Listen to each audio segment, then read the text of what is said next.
you're talking to someone and they're not listening, shut up. Just stop.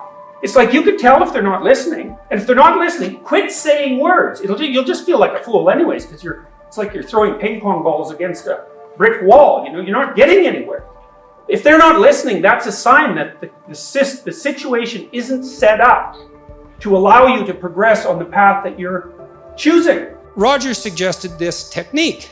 So I said I would get to the technique. He said, the next time you find yourself embroiled in an argument with someone that's contentious and uncomfortable, say, institute the following rule. You don't get to respond until you have recapitulated their viewpoint and summarized it in a manner they find acceptable. That's so treacherously sneaky, that rule. Because what it means is you have to demonstrate that you attended to what they say closely enough and carefully enough to, first of all, act out validation of the idea that they have an opinion worth attending to. So that's a big deal, eh? People really like being paid attention to. There's nothing people like more than that. So you have to sort of strike right to the quick. It sounds to me like this is the point you were making. And then you lay out the point, and then you see they have to be happy with your summary. They have to be pleased with it, which means that you're doing exactly the opposite of straw manning the argument, quite the contrary. And you're doing them a favor in some sense by reducing it to the gist, because that's actually an incredibly complex cognitive operation. And so one of the things you have to remember when you're discussing things with people, even if they're out to defeat you, let's say, on any complex subject, there's a lot to be said. But you need to learn just exactly how localized your viewpoint is. What you really want, if you're going to engage in a discussion about, say, something like gun control, is you want to be familiar with the entire range of arguments, deeply familiar, and have some respect for them. It's pretty clear that guns kill people. They're dangerous. They're not arguments. They're just perceptual biases. That's one way of thinking about them. But then it's also not self-evident that the only entities that should be allowed to be dangerous are the state entities. So there's things that can be said that are intelligent across that entire line of that entire distribution of opinion. And if you're educated, then you should be conversant with the entire range of opinions.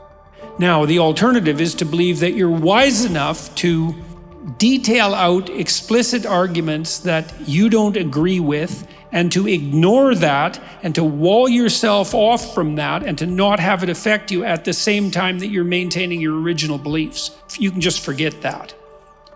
You just do not have the capacity to do that. If you deceive other people habitually, you will corrupt your own vision. And that's a very bad idea.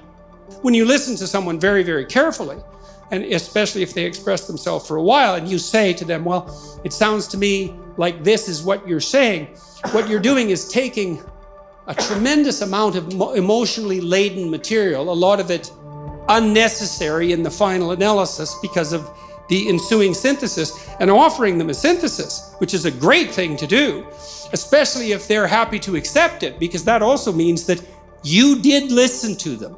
So you signified that they were worth attending to, and then you listened to them enough to actually understand what they were saying, to try to understand it, and then you did understand it. And then they're way happier with you, even if you're arguing with them, because at least now they know they can rely on you to be a reliable listener, and that you're not trying to, you know how it is when you're arguing with someone, there's a part of you that really wants to win. It's like, I'm right, you're stupid and wrong.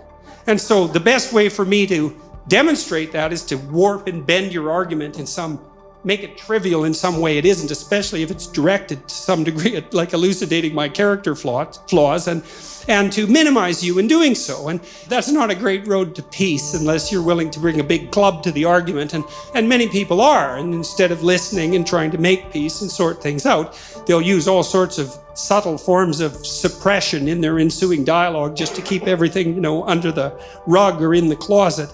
I wouldn't recommend that as a medium to long-term strategy, especially if you're trying to bring peace to a household. You have to go through this horribly painful process of listening to the people around you tell you what they think of their lives. And if you do that, then, well, maybe you can all come to a place that is characterized by something approximating genuine peace.